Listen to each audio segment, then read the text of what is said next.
Hey gang, we just got off our very first Disney cruise ever, and we want to tell you the good, the bad, and the ugly about it. So, come along.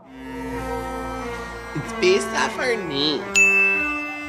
Okay, now the moment you have been waiting for, our cruise review. This is gonna be a little different than most reviews of cruises because this was not only our first Disney cruise, this was our very first cruise in general. So we are just gonna be telling you things that we for sure didn't like or did like, regardless if it's like the norm in a Disney cruise. Because obviously there's going to be a lot that people are like, oh, well, that happens on every cruise, or, you know, it's not. We're just saying in general what we Yeah, and just because it does happen doesn't mean we had to like it. But there were a lot of things we did like, so let's start out with our favorite things about the Disney cruise. We went on the Disney cruise, the Disney Wish. We ported out of Port Canaveral, which is only about 45 minutes from us here in Winter Garden. So for me, that was a big plus to the Disney cruise, not having to get on an airplane to travel and to see a new thing. Or go all the way to Miami, like 3 hours away. Yeah, really, really easy to get there and get on. So that was a really big plus in our book, something we really loved. This is one that I really liked that I didn't know that I was gonna like, because I'm not normally that type of person, but I really liked the Broadway style shows that they had every night. I thought they were really well done, and yeah, like I said, I'm not normally that show type of guy. Sing-songy, Broadway show guy, but yeah, I was really blown away by them. I thought they did a great job, especially when you think about all that's going on a freaking ship. That's kind of crazy. It's not like crazy. It's not like it's a big building or whatever. I mean, it kind of is, but. But yeah, in case you guys don't know what Travis is talking about, I'm pretty sure all cruise ships have some sort of shows, but on the Disney Cruise Line, they had a show every single night. So we had a 3-night cruise, which meant 3 shows. We saw like a Mickey, Goofy, kind of the whole gang and friends. The first show was really great about Goofy trying to become a fun little captain of the sea. And then we saw the Little Mermaid, which was kind of based on the new Mermaid. We loved that. And then the finale with Aladdin. I mean, the genie was so funny. The shows, were definitely something that we loved. And I can't wait to see more of the shows on the other ships. The other thing we really, really loved were their lounges. We kind of consider ourselves to be bar lounge connoisseurs. We spent a lot of time in the theme park lounges, so we didn't know quite what to expect from the cruise ship. Yeah. And they were actually something we loved. Hyperspace Lounge, that Star Wars lounge where I got the Porg. It was such a cool experience. And then Trav, I think, found your favorite lounge of all time on the ship. Hooks was pretty cool. Hooks Barbary. It was kind of like a speakeasy, and you could also get beard trims or haircuts and stuff like that. I did love it. It was cool, but it's more of if you want to learn more about bourbon and certain types of whiskeys, and you like concocted cocktails, because the prices are a bit high. So I think the one that we had was $50, and it was just like an old fashioned, which is a very expensive old fashioned. Now, the whiskey that he used is a pretty expensive one, but he was teaching us things. It was like a class, so it's almost like you're paying for a drink and a class for $50. But that was one of their lower level drinks for sure. Yeah, that's the other thing I was gonna say. They had all your types of pappies you could get in there. For anybody that's in the bourbon world, pappies are very elusive and hard to find. So it's a cool experience, but there will definitely be sticker shock. So this one was kind of not a catch-22, because I really loved it, but it is expensive, because you can't, unless you're willing to drop hundreds of dollars, you can only get 1 or 2 drinks. So yeah. Yeah, but with that said, out of all the lounges we went to, that was really the only expensive one, because it was kind of like an experience of this Hooks Barbary with the little speakeasy bourbon area. All the other lounges, crazy prices. He was getting old fashions at them, and most of the old fashions were $10.50. Well, if you want an old fashioned at Disney World, you're gonna have to double that price, and for it to be delicious. So I was really impressed with that. And speaking of things that you can put in your mouth and devour on the cruise, the other thing that I know we both really loved was the unlimited soft serve ice cream. Like, I'm not even that big of an ice cream person, you guys. And when I got off that ship, I had a full-on ice cream addiction. I was like making him take me on the golf cart to get ice cream every night. I'm not gonna lie, there might be ice cream in the fridge right now because it was so good. You could get it in like different swirl flavors. I always got chocolate and vanilla. What was your go-to? You got your dessert ice creams too.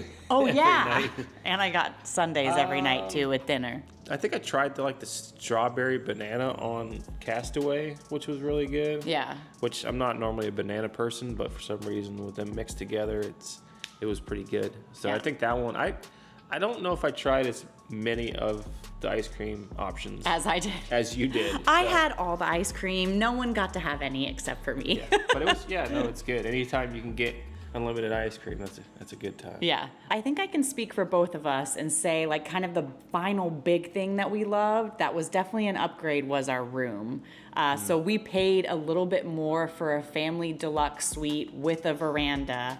I wasn't sure if we were gonna need it. We're just the two of us. Do we need the extra space? We probably didn't need the extra space, but sure, we definitely liked it. I mean, if you're staying there even more than 3 nights, I would imagine you even want that big of a space for sure. And then being able to get out on the veranda, have your coffee in the morning, see when you were like coming into port, you know? Yeah. That was really special. And they had a Wish blanket that I still keep talking about, that every night it was on our bed and it was so cozy. I like removed the regular like comforter and just slept with that Wish blanket. I did try to see online if you could buy it. You can't buy it except for on eBay, probably because someone stole it. So I'm not buying that one. But Disney, please, if you're watching, let me please buy that Wish blanket. Put it up for sale because we need it so bad. Even though we didn't use it as much as we thought we would, it was cool to have the balcony if you wanted to, step outside or whatever, and gave you cool views of the sea, and it was just chill out there, even though you got a little bit of motion sickness, so you couldn't really be out there a ton. Yeah, I will say this because I know a lot of you guys ask about my motion sickness. That's kind of why it took me so long to do a cruise. I was a little worried how I was going to feel. I did go to the doctor and get a motion sickness patch that like went behind my ear. It lasts for 72 hours. I think it helped, but also because we were in such a big boat and only a 3-night cruise, so we didn't go way deep out into the ocean, I didn't really feel much rocking. But when I went on the veranda while we were moving, like if we were in motion and I was out there, it did not work for me. For some reason, my motion sickness was even kind of like overwhelming the patch because of the way that the water goes by. So I just would like always hop out there for a bit so I could like see the ocean or get a little video shot. But I tried to mainly be out there when we were stopped. So that's a little hot tip for you guys for sure. Obviously, there are more things that we liked. We're just trying to get to like some of the nitty gritty stuff. And speaking of the nitty gritty stuff, it's time for the bad stuff, Trav. Let's just start like the first bad thing that we can remember. Cause like, I feel like check-in was pretty easy, dropping our bags off and then getting delivered to the room. All that was like easy. It wasn't good or bad. But I think once we got to the room, we kind of had our like first disappointment in the form of them supposed to be having a refrigerator, but then they really didn't. So do you want to like explain that?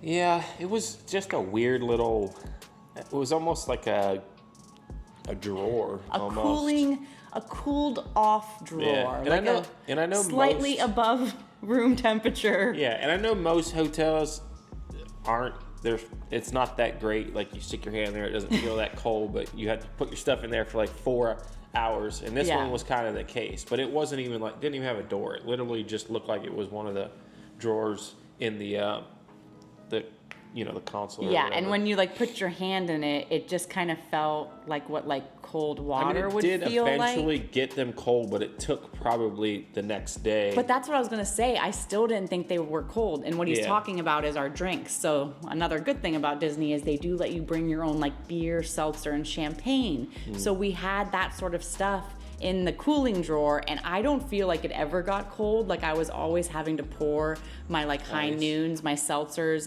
over ice, and especially beer if you're trying to cool off and it's just like mildly like cool beer.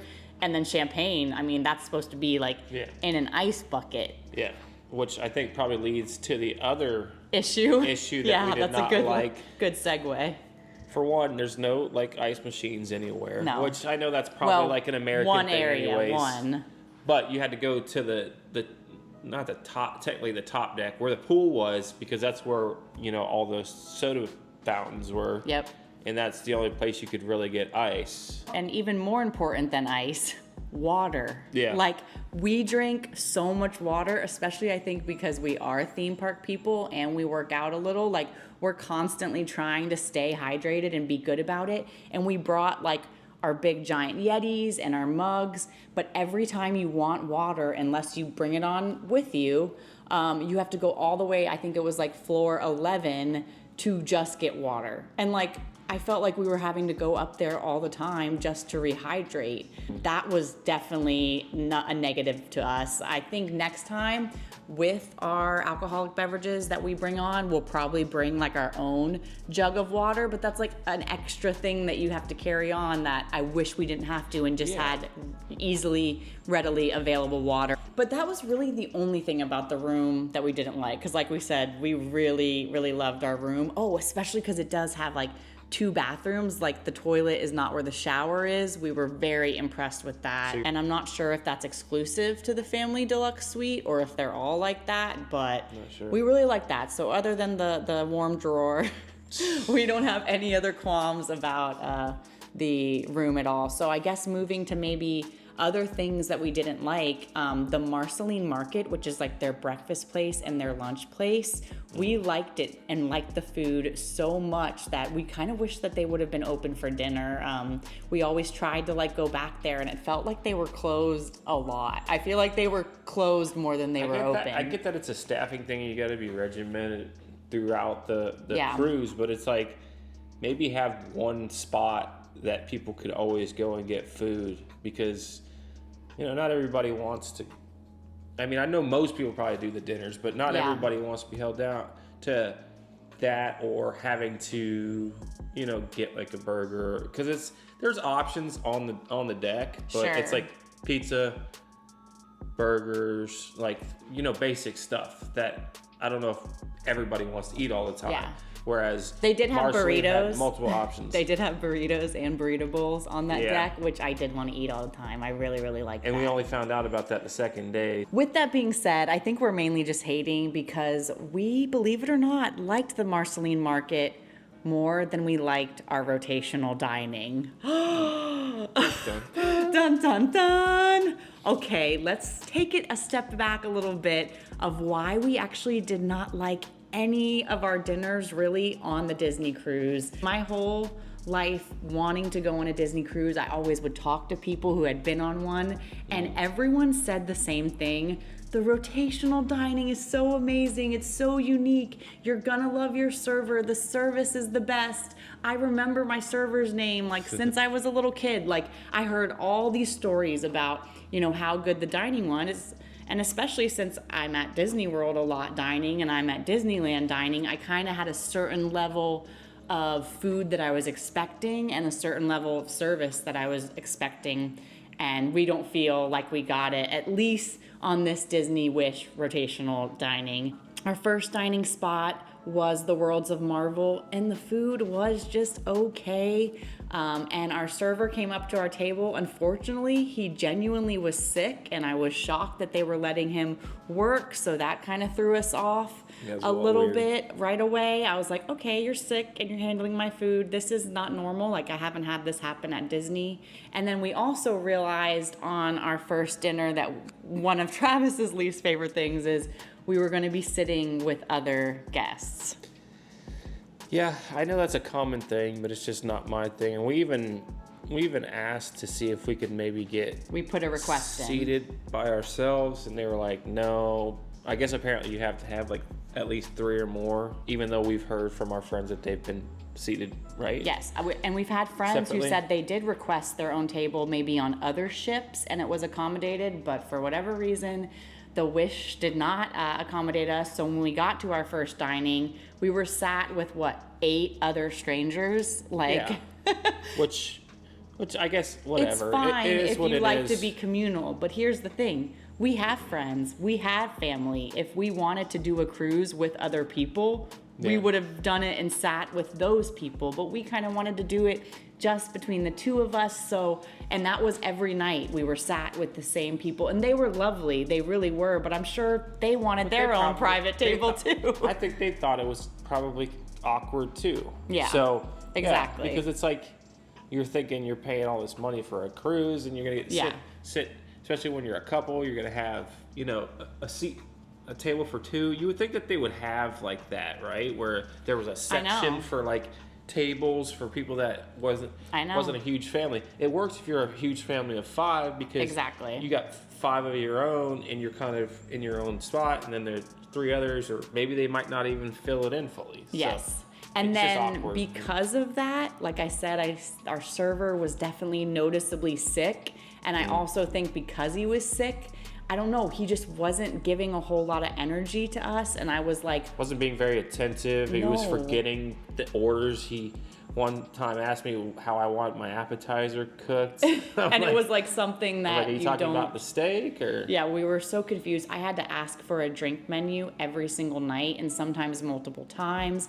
And then I would also look how they were interacting with maybe the people next to us that were like an actual family. And I feel like they were getting a little more love than like our island of misfit toys is what I'm calling us. Yeah, we were just kind of there. Yeah, and so that was Worlds of Marvel, and throughout the full dining experience. The next night was Arendelle. Now I did like my one dish that I had. I had like a scallop dish that was in like a puff pastry. That was really good, but pretty much the rest of it, the same noise. Arendelle was kind of like, the show was fine. Yeah, the show was good. But we were also in a weird spot where the lights were like shining in our eyes, so you couldn't really see it when the light hit you certain ways.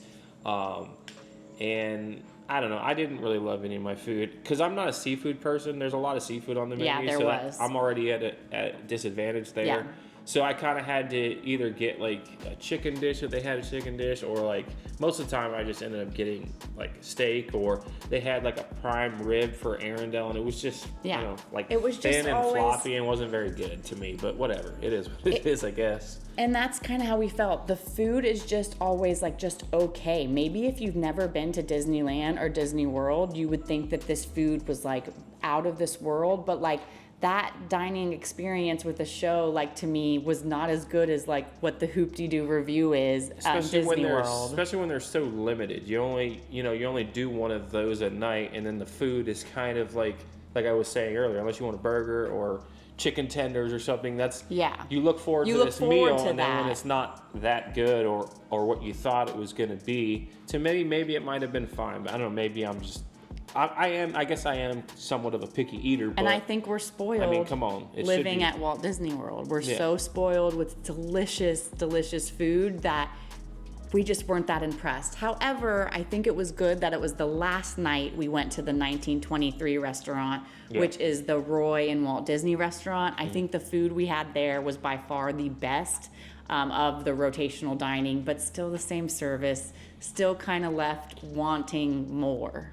And I think that's about it. The private island Castaway Cay, we had no problems with at all, although I did go on a tiny boat there, and that did give me motion sickness. So that wasn't that fun, but that was not, Disney's fault or the cruise line's fault at all. So pretty much wrapping it up, I think what we had come to conclusion is we really loved the Disney cruise, but we didn't necessarily love it more than like a staycation at Disney World, like getting to stay at Fort Wilderness or the Polynesian. We would kind of put it hand in hand, like the same amount of love for us, especially for the money. Like I actually think I could do it cheaper 3 nights at the Polynesian than on the Disney cruise. And then I think we also came to the conclusion that we will still do another one because we've heard a few things about the Wish in particular that kind of pointed us that things like this might be happening. So we are in no way giving up on the Disney Cruise Line. I want to try to get on every cruise ship. Do a longer one next time maybe. I think the 3-day cruise is just too short. Like